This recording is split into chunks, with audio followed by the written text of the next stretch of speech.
What and who are you listening to? And I want to make sure that you understand that I'm not just talking with your ears. Yes, your ears, that's important too. But I'm talking about deeper than that. I talk about Tesla. He mentions to understand and know the secrets of the universe, it's important to look at it as vibration, energy, and frequency. And if we can focus on those kinds of things, it's going to open us up like we never imagined. Because the universe doesn't have a language. It's not English, it's not Spanish, it's not anything else. The universe's language is vibration, energy, and frequency. So no matter what our words that we might be saying, I mean, we want to try to do that, but it's how it's really coming through our thoughts and our feelings that matters. And everything has a level of vibration, energy, and frequency. The floor, the chairs, the walls, the ceiling. But those things have such a tight molecular structure that the vibration is like not really detectable to us, not that we need it anyway, but it's not detectable. But it still has a vibration. And it can be measured, actually. There's machines that can do that. The air has measurement of vibration, frequency, and energy. Water does. We do. When we feel good, when we don't feel good. We actually have higher and lower vibrations. When we are sick or well, we have different levels of vibration. And I like it when we can come up with something visual that gives us a better idea of what this looks like. Anybody familiar with Masaru Emoto's book, The Hidden Message of Water? Okay, several in there, so I'll just refresh and give a snippet so you guys kind of understand exactly what this is. And basically what he did is he took water and he subjected one to like positive type reinforcement, whether it was music or words and stuff like that. And then he took water that was subjected to more of like what people would consider more negative vibration. And then he looked at it underneath of a microscope. And the positive stuff was gorgeous. It was beautiful. It was crystallized in these amazing formations that are like snowflakes, and we know how beautiful snowflakes are. Whereas the negative water was like, there was no form. It was gloppy, and it was mashed together and stuff. So stop and think, and just so you know, he actually reversed it and did it the other way, and he was able to change the water's vibration. So if he took the positive and subjected it to the negative, it also went to the gloppy, not so nice formations, and it could be changed, okay? So stop and think about it. I looked this up, and I think I got somewhere between 60 and 70% of us, our body and our functions is made up of water. So stop and think about two takes on this. One, physiologically, you are impacted. Why do we feel so good when we listen to music? Because it has that vibration, it has the ability to heal. You know, it's incredible. But it's also a vibrational energy frequency of our minds and our thoughts that we can actually have impact on, depending on what we subject ourselves to. People, places, and things have vibration, and there is the exchange of that. So what I want to challenge us to do is subject ourselves and be conscious of what does this make me feel like? And make conscious choices of people, places, and things that you surround yourself with, like MSC. Surround yourself by good people that are good for you, good to you, and good for your soul. One day I was standing in the back of the room. We had just started service, so I had put all the fires away, managed some stuff, and was just working on the energy. And I had this funny little pain in my back, just this little twingy thing. I wasn't doing anything about it. I'm standing there, and a friend of mine that has excellent energy, and our energy plays well together, comes over and stands next to me and puts their hand right there where my back hurts. And like that, it went away. Do I even need to say anymore? That's what it's about. That's the kind of people, places, and things that we want to consciously be aware of and choose. Because let's face it, in reality, not everything is. So it's okay to protect your energy. It's okay to conserve it and make sure that you're putting yourself in a place that you are aware of. There are particular stores, I won't mention any so we don't get ourselves in trouble. I never walk in them without suiting myself up in a bubble of love and light and joy. Because if not, halfway through shopping, all of a sudden I'm like, God, I feel drained. I feel really tired. Because the energy in these places just sometimes suck the life out of you. And that is how it is. So it's okay to protect that.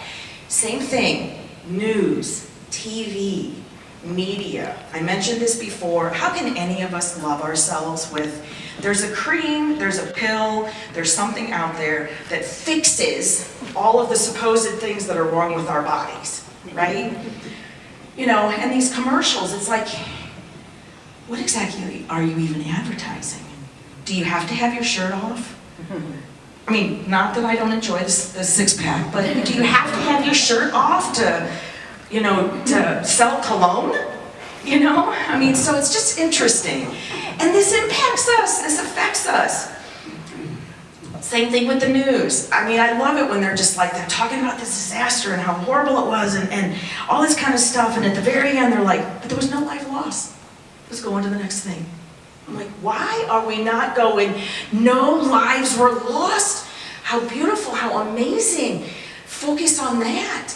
I mean, and be honest with yourself. You don't have to out yourself here, but how many people, either you or people you know, will do things like turn the news on and leave it in the background as you're going about your life? I know, I'm like, no, but I know people that do. Think about how much of that is negative.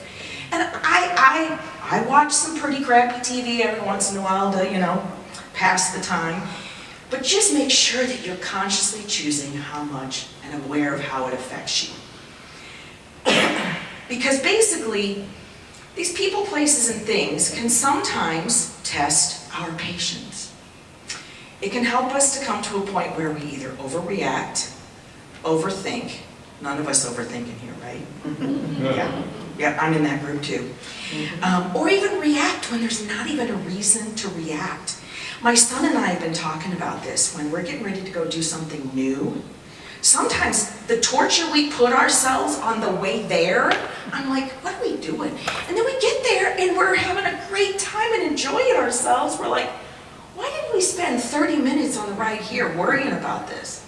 You know, it's stuff that we allow ourselves to think. I think it was Mark Twain that said, I've had a lot of problems in my life, most of which never happened. And it's like that. So this is the important thing that I want you to be empowered about. You get to decide who and what deserves your life force. Think about that. I can tell you this much, it's not my ex, right?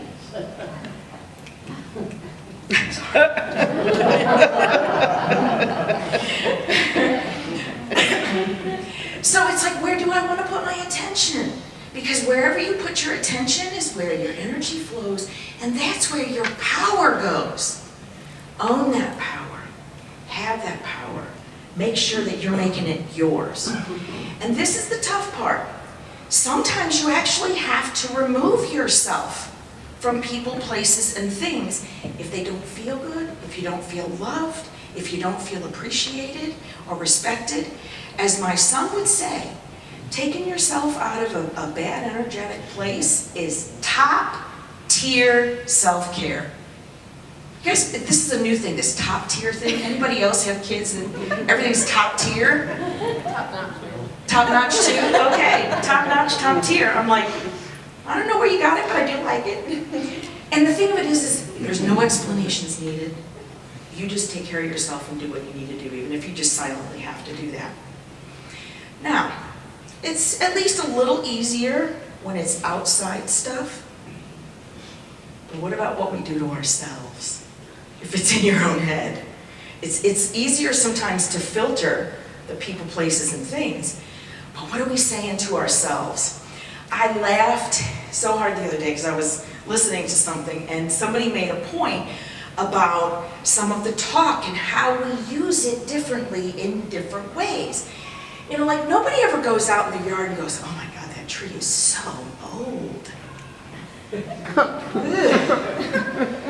You know, no, we talk about how mature it is and how wonderful it is, and we love neighborhoods that have mature growth. Well, why aren't we wonderful when we mature? Yes, we are. We are wonderful when we mature. But isn't that funny how we will take the same concept and warp it one way and not the other? So think about the way that we talk about ourselves. Now, when you're going through life, you can admit this if you want to. Sometimes when you're going through life, do you ever feel like you're having little conversations with yourself and somebody is actually listening? Guess what? There is. Every single cell in your body is hearing what you say and how you talk to yourself. It really is hearing that. There's other things I can't say, but I know your cells are hearing it, for sure. So, when you get ready to talk about an ache, or a pain, or an ex, or whatever, or tell a story, make sure and check in with yourself. What is my emotional attachment to this? You know, if you're highly charged about it, don't go there. Either don't go as deeply, or don't go there lightly, or even don't go there at all. Because if you're really emotionally charged, you're going to be putting a lot of energy and vibration into that. So gauge yourself and decide. But if it's something that you've worked through and you feel like you've released, it's great because sometimes we can learn from each other and each other's stories. Now, you still have to vent, so it's excluding the normal need to be able to vent. But beyond that, check in with yourself. Because we are all very powerful, self-healing alchemists. And really, all alchemy is the understanding that we can affect the frequency with our thoughts, and we can actually harmonize with matter and have an impact on it. So I know you can't tell because he's like over 6'2" and a big boy now, but my son was born at 27 weeks and 4 days. He was 2 pounds and 7 ounces. Yeah, I know, right? We were in the NICU for probably 3 months. Well, just a little bit of science here. There's several systems in the body that they don't develop until pretty far into utero because the mom's bodies just take care of it, okay? And so when they're born early like that, those systems are being forced to work, and sometimes they decide not to. And these are things like breathing, heart rate, body temperature. So a lot of times when you see NICU babies and they're hooked up to like 50 things, a lot of this is monitoring them. So when I was close to my son and in the same room, I could feel when these kinds of lulls were coming. And it made the difference of me being able to just go over and touch him. And then he'd be like, oh, okay. I'll get back to this breathing thing. You know, kind of a thing. It's very, and then all the bells and whistles didn't go off. If the bells and whistles went off, the nurses came in there and they shook him. And I'm like, what happened to shaken baby syndrome? This is scary. And so like I knew, and it was really cute because every once in a while he would get hiccups and he didn't like it. You could see his little face would crunch up. And he'd like, you know, of course his little body was, you know, making the movements and stuff. And if this went on for too long, the bells and whistles would go. Well, I know how to get rid of hiccups because it's just air in the belly. And you can't overstimulate a NICU baby, so you can't just pop them up and pat them. So I would calm myself and put myself in a Reiki state, and I would get hiccups. And then it would burp, and they would go away, and so would his. This is the kind of frequency that we can have with people. Now, obviously, my son and I are very connected. However, we have this connection because we are all one and we are all connected. We have that same kind of connection. And this is powerful. This kind of stuff is where I want you to own your sovereignty. You can turn your pain into power.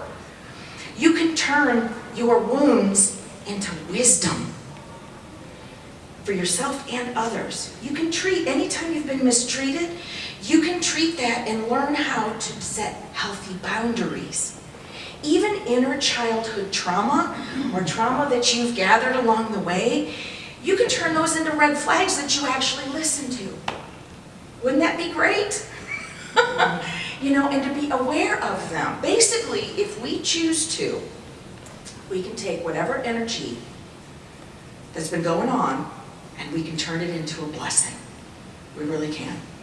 Billie Jean's somebody that I watch or follow on Facebook, and she says that your life will be wonderful because you make it wonderful. Your life will be full of love because you are full of love. It's what love, it's a vibration. Now, does that mean that everything in life is hunky-dory, okie-dokie, no problems, no issues? Absolutely not.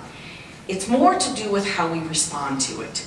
It's more to realize there's going to be people, places, and things that don't like us. Hard to believe, right? There's going to be people, places, and things that we don't like. When did that become wrong? When did having differences or different opinions or disagreeing become wrong? I can remember when we were in, I actually took debate all the way through college, but I can remember when we'd be in there fighting like it was for everything. And when we were done, we all went to lunch and had fun. We got back in the sandbox and played together. Energy, frequency, and vibration. Doesn't have to be perfect for us to unconditionally love each other. Appreciate all of the moments that we have. So how many of you were at the service last week with Amy Cammy?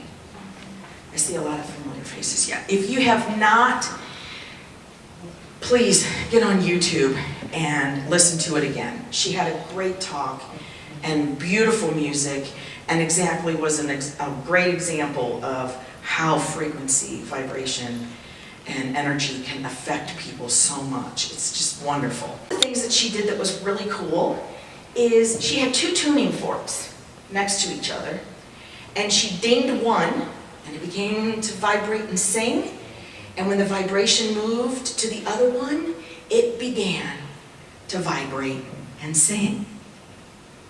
This is what we do with each other. So what tune are we surrounding ourselves with? What vibration and energy and frequency are we inviting in? This is something that it's important to be conscious about. So sometimes I get a little aggravated because I feel like I'm being tested by the universe. I'm like, all right, whatever. But actually, Abraham Hicks says that it's not punishing or necessarily blessing us. Abraham Hicks says that the universe is simply responding to our gravitational attitude of wherever we're at and what we're emitting. So let me tell you about this. This was an interesting one. I'm doing the same thing you guys are as far as living out here in the world with people, places, and things that don't always like me and I don't like them. And so I decided there was a person that I didn't like the vibration, so I removed them from my life. Shortly after that, my vehicle starts to act up. Guess who would have helped me with this? Guess who would have assisted me with this? So the anxiety rose, the fear, worry, concern. How am I going to do this? Now I got to find a new mechanic. I got to do this. I got to do that. I got to do this. I stopped and I said, no, I get to do this. I want to do this. I'm not going back down that rabbit hole. It took me like 2 weeks to get an appointment, get my truck in. They call me and say, your truck's ready. I said, okay, great. What was wrong with it? They said, we can't find anything wrong with it. I said, oh my God, you're going to be kidding me. I have witnesses. My son had to start my truck for me. My friends saw what I had to go through to get it started. Are you sure? And they're like, no. We have tested this and that and this and that and this and that, and there's nothing wrong. Every time we've gone out there, it started and we've moved it around. It's fine. I'm like, whoa. Where is the Twilight music when I need it? Because I'm thinking, I swear to God, I'm not this crazy lady. I lived this. And my mind is going into all these explanations because I'm driving a 2002 Toyota Highlander that has 297,000 miles on it, okay? So I thought, you know, maybe it's the key. Because I've used this key for a while now. I got there, started, stopped it, started, stopped it. Used my spare, started, stopped it. It's fine. And guess what? It's been fine ever since. I went in and I said, what do I owe you? And she goes, I don't feel comfortable charging you anything. I'm like, but you guys spent time doing this. You diagnosed it. She says, nah, we're good. So I found a great mechanic that has loaner cars that actually told me they would try to meet my old mechanic's price, didn't charge me for this, and nothing was wrong with my car. I think, whether they were testing me or not, I think I passed. I didn't go down that hole of a lower vibration. I did put a lot of attention to finding what I wanted in a mechanic. Very powerful, crazy. Okay, I want to close this off with a new term I heard and learned. It's called glimmers. Anybody heard of this? Few? Okay, good. Okay, so like we all know what triggers are, right? When we get upset, angry, or raise our voice, something anxious, we get tight, something bothers us. You know, it's really easy for us to be aware of those, right? But glimmers are supposed to be the opposite of what a trigger is. And what they explain this as is it's a micro moment in your day that makes you feel joy, happiness, peace, and gratitude. And what I want to challenge us to do is I want us to look for more of these kinds of things that make us feel good. Because anytime you put your focus on the things that make you feel good, you're going to get more of them. Whether it's something you're a part of. We were at the grocery store the other day. Some guy was holding a couple of items and they looked heavy. I looked at Elijah, he looked at me, and I said, yeah. And he says, you can go ahead and go ahead of us. You know, we felt good. We were like, yeah, we did something good today. You know, it's like awesome. It's opening doors, smiling at people, acknowledging them. I mean, it's just everything and anything you can do to eke out the higher vibration, the higher frequency, the higher energy. Because you deserve it. Because you're worthy. Own it and accept it.